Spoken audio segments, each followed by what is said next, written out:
So today I'm joined by Andrew Aldridge from Deepbridge Capital. Good morning, Andrew. Morning, David. Thank you for having me. It's good to have you with us. And we're going to talk very briefly about the Enterprise Investment Scheme, about EIS. So, kick over to you. Tell us in words of one syllable. What's EIS?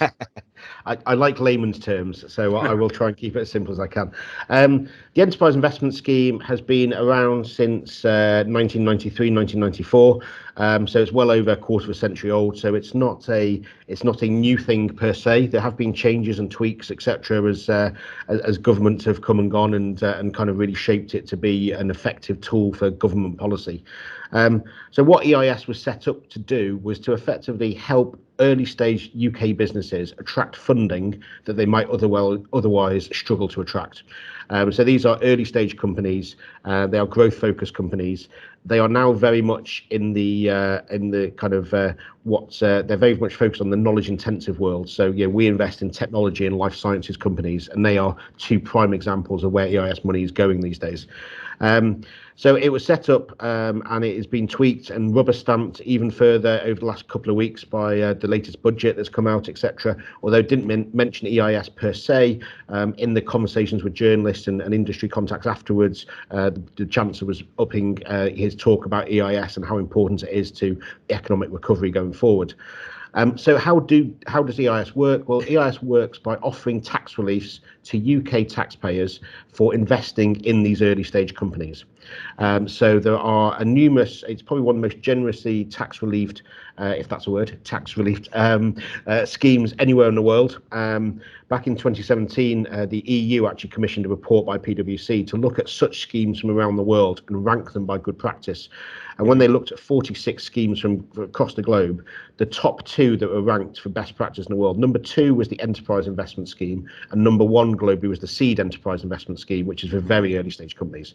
Yep. So this is the envy of the world. And I think when we talk to entrepreneurs, when we talk to investors and other IFAs and things like that from around the world, they are very envious of what we've got in this country because there is nothing else really quite like it. So the tax reliefs you can get on EIS, you can get 30% income tax relief. So you can offset your income tax relief for a tax year or the previous tax year. So you can actually do it across 2 tax years. You also get a CGT. You can go back over, yeah.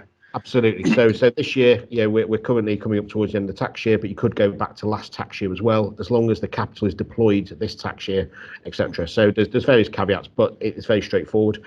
You can also defer a capital gain. So if you've got a capital gains tax liability, by investing, you can defer that CGT payment for the lifetime of the investment. All growth on EIS shares is CGT exempt, so there's no CGT payable on any growth of EIS shares.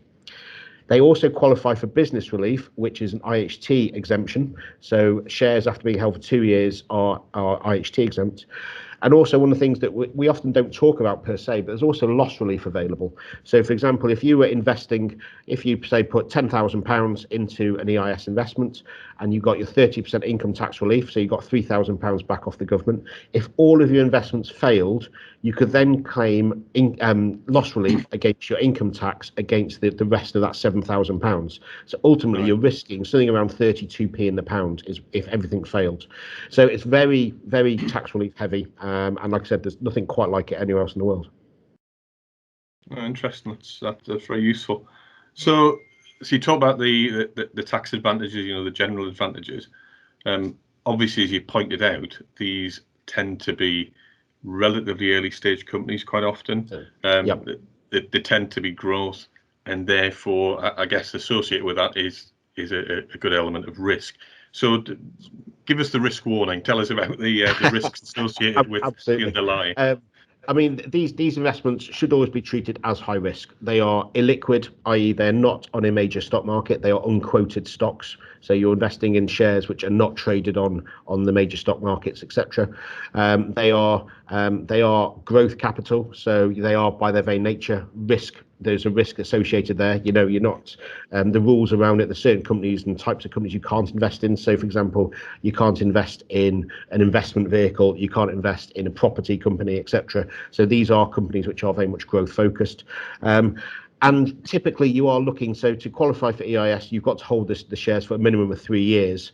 But ultimately, you could be investing in these companies for 3, 6, 7, potentially up to 10 years, because it's only when the companies exit and actually sell the business, either through a trade sale or an IPO, that's when you have a liquidity event for investors to get their money back. So you are very much at the behest of the company about when they get to a certain point, which is why we always recommend people work with managers such as Deepbridge and other good managers out there as well, who can actually really drive those businesses towards an exit and make sure they are getting those exits. Because again, if you're just picking companies off the shelf, then how do you know how they're going to get to that exit and what timescale, etc. So I think the key thing for us is to work with an investment manager who knows their sector they're working in inside out. And like I said before, we invest in technology and life sciences, and our team all come from backgrounds within the technology sector or the life sciences sector. So they've worked in startups, they've grown companies, they've done exits, they've done IPOs, etc. And I think that's how you can kind of, to some degree, bring some risk mitigation to the world that we're operating in. Been there, got the T-shirt. That's what you say. Absolutely, yes. No, it's good. So, as you say, some great advantages to be had, balanced off by some greater elements of risk. So something that should form part where it's appropriate of a balanced portfolio, which obviously is appropriate for someone's level of risk. Absolutely, you took the words right out of my mouth. It is very much about being part of a portfolio approach. Part of that, it's only ever really going to be probably a small element of anybody's portfolio. You're probably, if somebody's got £10,000 to invest for the first time ever, they're probably shouldn't be investing just in EIS. There's probably other things to be done before that. And we often talk about how EIS is almost kind of the third pillar of government tax policy. You start off, you've got your ISAs. Your ISAs are there to encourage individuals to save and to invest. You've then got your pensions, which are encouraging people to save and invest for future circumstances when they get older. Yeah. And then you've got EIS, which is there to encourage people to invest in early stage British companies which are targeting growth. And what we mean by growth is creating jobs, creating innovation, creating intellectual property, and creating value and GDP within the UK market. Excellent. And so just thinking about sort of practical applications. So I know there is no such thing as a typical client because everybody's different. Absolutely. But if you were talking about a typical client, who might you say this might actually be used by? Yeah, I think there's the two probably areas where people come to EIS first. So I think it's often about dipping your toe in the water, getting used to it, and because as you rightly spoke, high risk, getting used to the kind of the way it's dealt. You can't just check your share price on online, etc. This is slightly more in depth. So the two reasons were generally the kind of the triggers, and there are many others, but these are probably the two main ones. Are either if somebody has an income tax liability or a savings need for long-term growth, where they may have maxed out their pension annual allowance or lifetime allowance, or they've maxed out their ISAs, etc., and they've still got some cash there to play with. Well, this is a great way where actually you can get some income tax relief straight away off the back of it. And like I said before, any growth is then tax exempt as well, so you're putting into a nice tax efficient little home. So as pension allowances have been tightened over recent years, we have seen more people kind of looking at the tax efficient investment space and looking at EIS, etc. And the other area is where people have maybe either sold a company or sold a large amount of shares and had a CGT liability. When EIS can be a great driver there to defer the CGT liability. And like I said, any growth is then CGT exempt. So what you're kind of almost hoping is that you can either defer it for lifetime of the EIS, and then you could defer it again by doing another EIS when exited, and you could keep deferring it until death when CGT is written off on death. So you could get away with not paying any CGT on your CGT liability. Or equally, you could say, well, actually, do you know what I'm hoping for, that these are growth stocks. So actually, during the course of the lifetime of this EIS, I'm going to make more than enough money to pay off my CGT liability when they exit, and there is no CGT on this new growth. So therefore, it can be a great way of mitigating and effectively eroding CGT liability on a company sale, or a large because you guys have done your job so well, people have made so much money off their stock and shares that they've got a liability. So those are probably probably the two, either falling into an income category where they've been restricted on what they can do, pension and ISA wise, etc., or they are, they've had a life-changing event, i.e. selling a lot of stocks and shares or selling a business that's created CGT. That's really helpful, Andrew. It's been a whistle-stop tour through the enterprise investment scheme, but I think that's given us a really good flavour of what it's about and what people need to consider at a high level.